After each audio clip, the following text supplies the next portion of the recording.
قیام کیا تو ایک قبیلے کی صلح کروانے کے لیے حضور علیہ السلام تشریف لے گئے.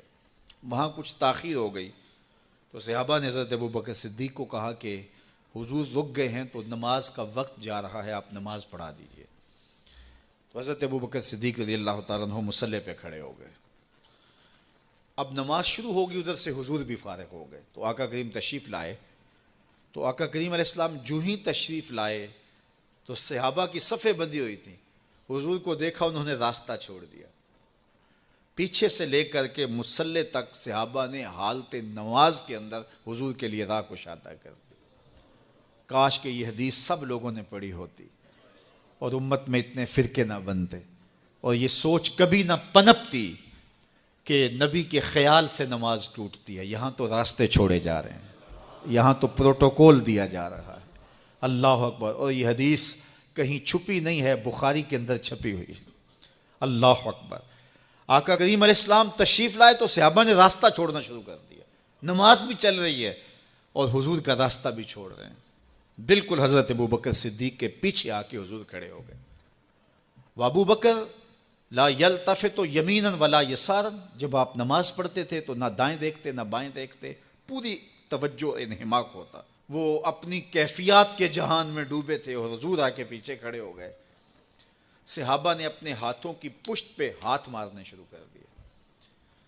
مکعن و تس دیا قرآن نے. تالی لگانا، سیٹی مارنا یہ شیطانی اعمال ہیں، لیکن ہاتھ کی پشت پہ ہاتھ مار کے متنبع کرنا یہ مختلف مواقع کے اوپر یہ جائز ہے. تو اب جب حضور آ کے پیچھے کھڑے ہو گئے اور صحابہ سمجھے کہ حضرت ابوبکر صدیق ایک استغراق کے عالم میں ہیں، ایک کیفیت کے جہاں میں ڈوبے ہیں، تو انہوں نے اپنے ہاتھوں کی پشتوں پہ ہاتھ مارنے شروع کر دیے. تو حضرت صدیق اکبر سمجھ گئے کوئی غیر معمولی واقعہ ہو گیا. دیکھا پیچھے حضور کھڑے تھے. اللہ اکبر. تو حضرت صدیق اکبر مصلی سے سرک کے پیچھے آنے لگے تو آقا کریم نے اشارہ کیا رکو، نماز پڑھاؤ. سیدنا صدیق اکبر اس کے باوجود پیچھے آ گئے. کبھی ہوتا ہے حکم اور کبھی ادب آگے ہوتا ہے. اللہ اکبر.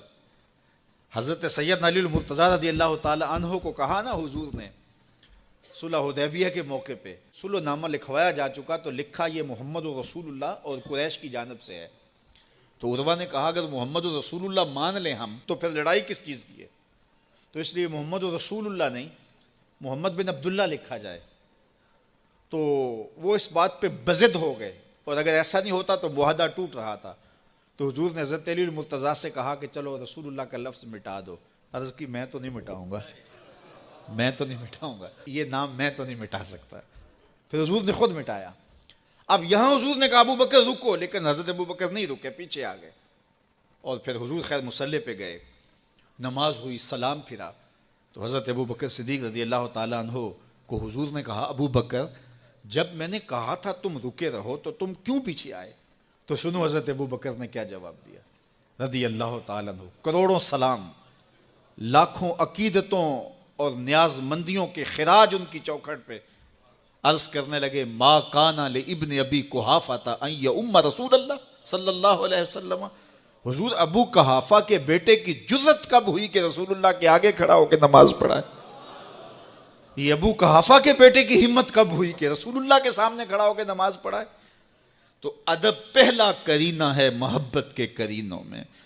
حضرت ابو بکر صدیق رضی اللہ تعالی عنہ نے اگر حضور علیہ الصلوۃ والسلام کی اطاعت اور حضور کی محبت، ادب، فرما برداری اور جان ساری کے انوکھے باب رقم کیے ہیں، لیکن حضور نے بھی ان کو جو اعزازات دیے. ایک خاتون آئی مسئلہ پوچھنے، آقا کریم نے فرمایا پھر آ جانا.